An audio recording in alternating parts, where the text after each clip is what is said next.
Carl Wolfson, let's start with you. Rick Santorum's Southern Sweep, the Dixie Double, if you will.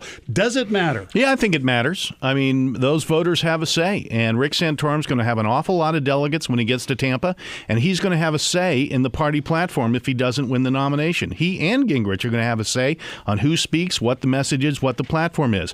What the press is not covering that Rick Santorum said as he campaigned in Mississippi and Alabama was he said, you know, the economy may not be a winning issue for Republicans this year. You know, he doesn't want it to be because he wants to concentrate on social issues. Fine. But that's a problem for Republicans, and Rick Santorum owned up to it. The NASDAQ over 3,000, the Dow over 13,000, 227,000 jobs in February, 24 straight months of private sector job growth, 4 million jobs in that period. Rick Santorum has a point. Glad he owned up to it. Michael Berry. It's also important to remember what Rick Santorum didn't say in Alabama and Mississippi. He did not say that the people there are bitterly clinging to guns and God, which is why he won his state's primary there, which, interestingly, Barack Obama did not do. In fact, Barack Obama lost 8 of the last 11 primaries to Hillary Clinton. So, yeah, I think these things matter.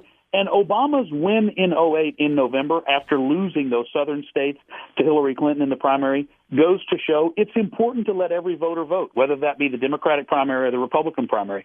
What that did was it sort of solidified Santorum as the guy to take on Romney. And if Gingrich gets out of the race, it could get interesting. Will Romney be the nominee? We'll see. Let's talk more about Romney. He gets about 30% of the vote. His two conservative opponents about 70%. Michael Berry, is Romney on the ropes? Oh, I don't think he's on the ropes. He has 495 delegates, and, you know, you can count those delegates differently based on how they're pledged, and they're being as aggressive as they can. They count delegates the way the Obama administration counts economic growth. But, you know, he's in the lead. I think he will most likely win the nomination. But what this is forcing him to do is move further to the right where the American electorate is. And that's hard for him to do, but it's going to be important for him to do come November. All right, well, Carl? I can't let that last statement go by. The American electorate is either moderate or moderate to left. And the fact that Newt Gingrich and Santorum are going to have a satchel full of delegates in Tampa will make Romney keep going to the right with a party platform or the message that comes out of that convention. If you think that saying defunding Planned Parenthood, as he did in the southern states, is going to play with independent women in suburbs who decide this election, go ahead, Mitt Romney, you say that. Mitt Romney's problem is he's not real. When you drop your G's and say good morning, I've had cheesy grits, and try to sing Davy Crockett, King of the Wild Frontier, you're just putting the American people in a cage on the top of your car and taking them for a ride. This guy is not true to who he really is, which is a 1%er white bread. America doesn't go for that. Last question, guys, and we'll go light with this one. The president and his brackets. He has North Carolina over Kentucky in the final game. Carl, is Obama right or wrong?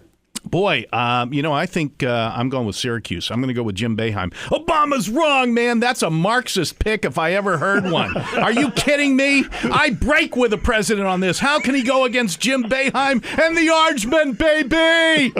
Well, Michael Berry, what do you think? How very embarrassing. He knows he'll lose Kentucky, so he goes with North Carolina. A swing state. You're right. It's all political. Also putting the Democratic convention. This is pitiful. The guy knows nothing about basketball, so he has to make a run for the politics. It's sad and pathetic. I agree with you, man. Michael Berry, Carl Wolfson, thank you very much, guys. Thank you.